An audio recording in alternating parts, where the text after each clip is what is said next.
Maayong buntag, kabisayan ng Mindanao, labi na sa ito mga suking tigpaminaw, dinhi sa sarang sibiyaanan sa mga mamumuo. O kini ang programa sa kinan sa Ramon Abitis Foundation Incorporated, ang pagtuki. O kini, inyong alawagad, pagtuki tat Samson. Makiguban kaninyo sa usa ka oras ng pagpanuki sa mga issue nga may kalabutan sa kalambuan. Mga igsoon, September 29 karon adlawng Sabado sa tuig 2012. Og karong adlaw mga igsoon, mao mao ang ika 86 ka adlaw na lang, no? Og Pasko. So nining 86 ka adlaw ngadto sa Pasko, ang atong mga kaigsuonan nangandam-ngandam na sad, no? Daghan na kayong mga dayan-dayan karon nga gisugdan nag-set up, no? Diya sa mga kabalayan sa ubang mga dalan, no? Makita na to, no, ang mga dayan-dayan mao na ang pagpangandam ngadto sa Pasko. 86 dias na lang, no? Sa lang bahin 23 dias na lang sad ngadto sa kanonisasyon ni Pedro Calungsod, no? Mahitabo na karong October 21 adto sa Roma, mga igsoon. So human sa iyang kanonisasyon si Blessed Calungsod, tawagon ni siya officially nga San Pedro de Cebu, no? So siya mo'y ikaduha nga santo dinhi sa Pilipinas, mga igsoon. Unya inig ka November 30, 2012, adunay ipahigayon nga National Thanksgiving celebration alang sa kanonisasyon ni Blessed Pedro Calungsod, no? Dinhi siya mahitabo sa SRP, mga igsoon, no? Gani ang templete nga ato dito pagahimuon ang maong Thanksgiving gisugda na, mga igsoon, no? So alang sa Katoliko nga mga komunidad, mao kani ang ilahang kadagkuan karon nga mga kalihukan, no? Alang sa pagpangandam sa maong kanonisasyon ni Beato Pedro Calungsod, no? Okay, mga igsoon, nini nga to ang pagtuki karon. Atong tukion ang balaod alang sa online libel, no? So pinaagi niini masayran ta og katagaan ta og sayon nga pagpasabot kung unsa diining online libel, no? So kuyugan unya ta sa ato ang mga bisita haron, ilatang pasabton ug ilatang edukahon unsa diining online libel, mga igsoon. Apan sa dili pa, again, tuguti ko sa pagpangayo og katahuran kanyong tanan nga among mga suking tigpaminaw nga nagsunod kanunay ni nga atong programa, no? Labi na gyud sa mga isla sa Bohol, sa Leyte, sa Camotes Islands, no? Dinhi sa Siquijor, sa Negros, ingon man sa malapit dito sa Mindanao nga maabot niya atong pagsibya. So kaniyong tanan nga anaa diha sa inyong tagsa ka panimalay, sa inyong tagsa ka panginabuhian, ato gyung kanunay nga mga suki gyud nga nagsunod ang ato ang mga taxi drivers, no? Nga samtang nagmaniho sila diha sa kadalanan, sila sad naminaw, no? Nining ato ang tulumanon. So mga igsoon, kini nga to ang tulumanon nga pagtuki kada Sabado, no? Ang nakanindot niini kay aduna ni siya mga kasayuran kabahin sa mga panghitabo sa komunidad, no? Nga usual ra kay natong mapamati. So pinaagi niini nga to ang pagtuki, tagaan tag kahigayunan nga mabati o mapaambit ngadto sa ato ang katawhan ang mga lain-lain nga mga developments, no? Mga community developments unya dinhi sad nato mapadayag, no? Mapaila ang mga tao nga og mga organisasyon nga nagahimo og positibo nga kalambuan, no? Diha sa tagsa-tagsa ka mga lugar. So kada Sabado lain-lain ato mga topics, no?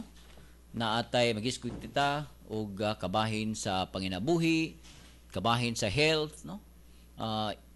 Kabahin usab sa environment, ingon man usab mag-iskwit sa ta kung inyong nabantayan, mag-iskwit sa ta kabahin og kultura, no? Og mga kabilin. So kining tanan, no? Apil na niini sad ang kanang gitawag nato governance. So kada Sabado, mga igsoon, lain-lain ang, no, nga to ang topic. So mo'y nakanindot niini nga programa kay masayran ta, no? Gawa sa mga inadlaw nga panghitabo diha sa kadalanan, dinhi mabati na to. Unsa di ay ang mga laing mga matang sa mga balita nga adunay kalabutan sa kalambuan sa komunidad, no? Nga diin naata. So mo na kuyugi mi ninyo haron maka paambit mi, no? O mga igong kasayuran kabahin sa mga topics, no? Nga atong hisgutan matag Sabado. So sa akong giingon kaganina karong Sabado ha, atong hisgutan, no? Ang online libel. So kaning gitawag nato og kining cyber Anti-Cybercrime Act, no, nga gikuan sa ni siya nga mo epekto na siya karong Oktubre 3. So ato sa ning sayran kung gikan sa ato ang mga dinapit kung unsa gid siya mga igsuon, no. So nining bag-ong media ang mura sa ni siya kanang storm, no, nga ni abot sa atong lugar kay kaniadto manggod ang ato ragyong saligan in town kun dili ang radyo nya makahibawtag unsay mga kalihukan, unsay mga panghitabo, kun dili radyo, newspaper, kung baka TV, no. Apan karon nga bag-ong panahon, dali na lang kayo mga igsuon, no. So pinagi sa bag-ong teknolohiya, sa mga internet, sa mga social networking ug uban pang mga media, no, nga diin makapadangata sa ato ang mga komento sa atong mensahe, dali na lang kayo mga igsuon, no. Sa usa lang pag-click nimo, imo dayong mapaambit ang gusto nimong ipaambit ngadto sa dili lang dinhi sa lokal kun dili tibuok kalibutan, no. In just one click, sus imo dayong mapaambit, imo day nang mapadangat. Apan nining paspas nga pagtumaw, no, sa bag-ong media, nakausab gyud, no, sa ato ang pag-communicate ngadto sa kinatibuk-an sa kalibutan, no. Unya nunot niini adunay gitawag og bag-ong balaod sad haron pag mitigate, no, sa mga krimen sama sa pornografiya, kanang pagpangawat o baka kanang pagpadayag og mga dili maayong mga mensahe, no, ngadto sa tawo o ngadto sa usa ka organisasyon. So muna nga natawo nang kinitawag og cybercrime law. So apan adunay mga provision nga maglakip sa kanang gitawag natong online libel, no.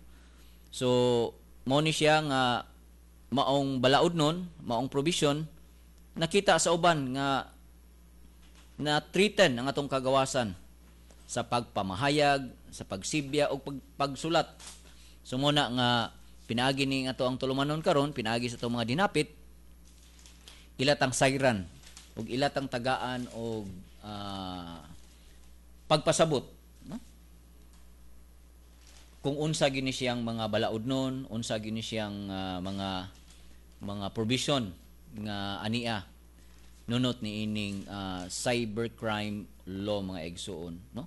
So muna nga bag-o ra ba ni nga mga pong di na siya bag-o hinuon, no, mga igsuon kay dugay naman ni apan bag-o sa ato ang pagdungog, no, basin bag-o pa nato ning nasugatan mga punga. Ako lang sa akong kabahin dugay na ko nakadungog ani apan wa did kay ko masabta, no, unsa man gid ining online libel, unsa man ning cybercrime law, no, unsa man ning mga punga nga atong sayran, no, karong buntaga.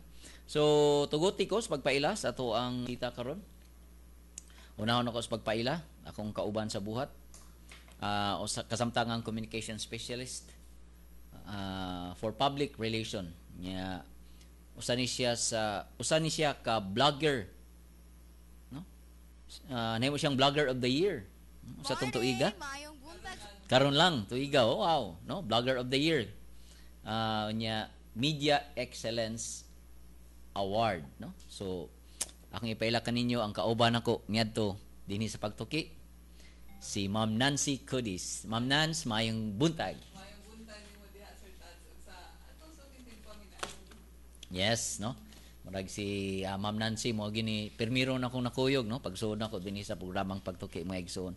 Unya kuyugan sabta sa ato ang mga kauban pinagi sa telepono no kuyugan unya ta ni attorney Ethelbert Uwano no siya usa ni siya ka legal counsel sa Cebu Bloggers Society. Unya usab no nabantog sa ni si Ma'am Neni Cabairo, ang kasabtang editor-in-chief sa Sunstar Network Exchange no. So mo ni sila ang mukuyog nato karong buntaga haron ilatang sayran mga igsoon ug ilatang pasabton unsa man gyud ning balaod alang sa online libel. So alang sa pagpadangat sa inyong mga suwestyon o baka naamoy komento o baka gusto mo interact sa ato mga bisita, palihog lang tawag sa numerong 256-1679 o baka sa 255-5754. Balik ko na ko ang ato ang pagtuki hotline, ang numero 256-1679 o baka sa 255-5754 o baka inyo ipadala ang inyong mga mensahe sa ato ang pagtuki mobile sa numerong 0920-415-3307. Balik ko na ko 0920-415-3307 o baka ha sa numerong 0932-859-5919. Again, 0932-859-5919 no? So kini nga to ang episodes mga igsoon mabati no? Katong mga nangagi na tong mga episodes mabati ni siya sa ato ang